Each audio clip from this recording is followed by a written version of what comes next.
In tonight's explainer, we're stepping directly into the suffocating shadows of the early 1940s. Close your eyes and just picture London for a second. The city is plunged into an absolute crushing darkness. These mandatory blackouts didn't just hide the city from enemy planes above, they inadvertently created this pitch black, almost perfect hunting ground for a very different kind of predator down below. Right, so while German bombers are raining literal fire and destruction from the sky in early 1942, a far more precise, intimate monster was stalking the unlit streets. A phantom. Someone who'd eventually be etched into history under a truly terrifying name, the Blackout Ripper. You really have to understand the environment here. For 57 consecutive nights, Londoners followed these incredibly strict blackout rules. Windows were covered up tightly. Every single street lamp was extinguished. It was completely dark. And these desperate survival measures, which were meant to save people from the Luftwaffe, basically handed a psychopathic spree killer the perfect cover to operate completely undisturbed. Our descent into this case begins on a freezing, cold Sunday morning, February 9th, 1942. A 40-year-old pharmacist named Evelyn Hamilton is discovered face up in the gutter of a Marybone air raid shelter. She was literally just trying to travel to start a new job. Instead, she met a brutal, sudden end in the dark. When Chief Superintendent Frederick Sherrill, who was famously known as the fingerprint man of Scotland Yard, arrived at the scene, he had to make sense of it all. Initially, it looked like a standard robbery. Evelyn had been strangled, and about 80 pounds was missing from her purse. Sherrill looked at the bruising and immediately noted the attacker was left-handed. But because her clothes weren't torn and there was no extreme mutilation, the working theory was simply a mugging that went tragically wrong.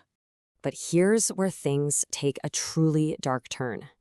That simple robbery theory, it shatters almost immediately. Barely 24 hours later, a second horrific discovery is made in a flat over in Soho. The timeline was suddenly accelerating at a pace that frankly terrified everyone. This second victim was 35-year-old Evelyn Oatley, and the scene was a nightmare. She had been sadistically mutilated with a razor blade, and the killer had chillingly left a blood-stained can opener right there on display. When the renowned pathologist Sir Bernard Spilsbury examined the room, he bluntly described the killer as a savage sexual maniac who indulged in a wicked lust. Just look at the escalation here. It's staggering. Victim 1 is strangled and robbed, but left relatively untouched. Victim 2 is subjected to extreme, calculated mutilation. It's like looking at the work of two completely different people, right? And that drastically differing brutality initially masked the terrifying reality that one single maniac was doing all of this. Well, the frenzy, unfortunately, was only just beginning. On February 11th, a 43-year-old widow named Margaret Florence Lowe was found in her Marybone flat. She'd been strangled with a silk stocking and brutally disemboweled. The attacker had used a razor, a knife, even a candlestick. It was a scene of just unimaginable savagery. Let's put this relentless timeline into perspective. 4 days, 4 women. Because on February 12th, Doris Joannett became the 4th victim, found mutilated in her Paddington flat. This unfathomable back-to-back pacing pushed a wartime police force, who were already incredibly undermanned, to the absolute breaking point. You can imagine the sheer panic gripping the city. Women who had to work or commute alone at night were absolutely terrified. The press picked up on the sadistic echoes of 1888, Jack the Ripper, and they birthed a new moniker for this modern-day monster. They called him the Blackout Ripper. But here's the thing about spree killers. Their unsated bloodlust almost always overpowers their caution.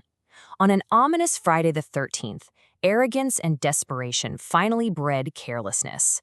He made a massive, fatal mistake that would unravel his entire reign of terror. So, in a single night, he tries to murder 2 more women.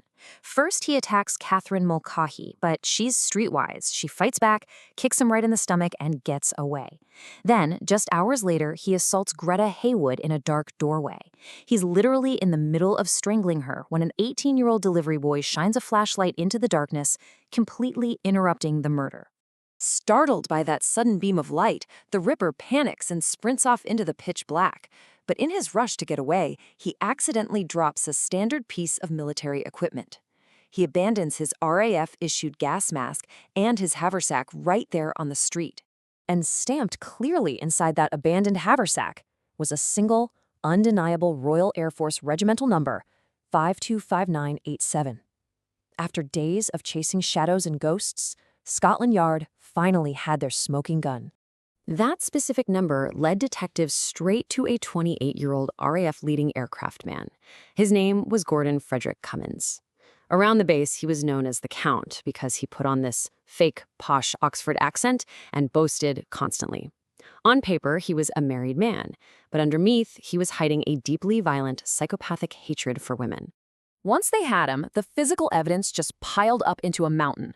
Superintendent Sherrill immediately noticed Cummins signed his fingerprint card with his left hand, matching the bruising on the very first victim. Then they search his quarters, they find Evelyn Oatley's cigarette case, and Doris Juanette's pen hidden away as sick souvenirs. Actually, they even found distinctive mortar dust on his uniform that perfectly matched the brickwork from the air raid shelter where Evelyn Hambleton was found. But what definitively nailed him was the forensic science. Using what were then pioneering techniques, Superintendent Sherrill perfectly matched the fingerprints from Cummins' left little finger directly to the bloody tin opener and a broken mirror from Evelyn Oatley's room. I mean, the science was absolutely irrefutable. Yet, even standing in the Old Bailey, the monster tried to maintain his arrogant facade.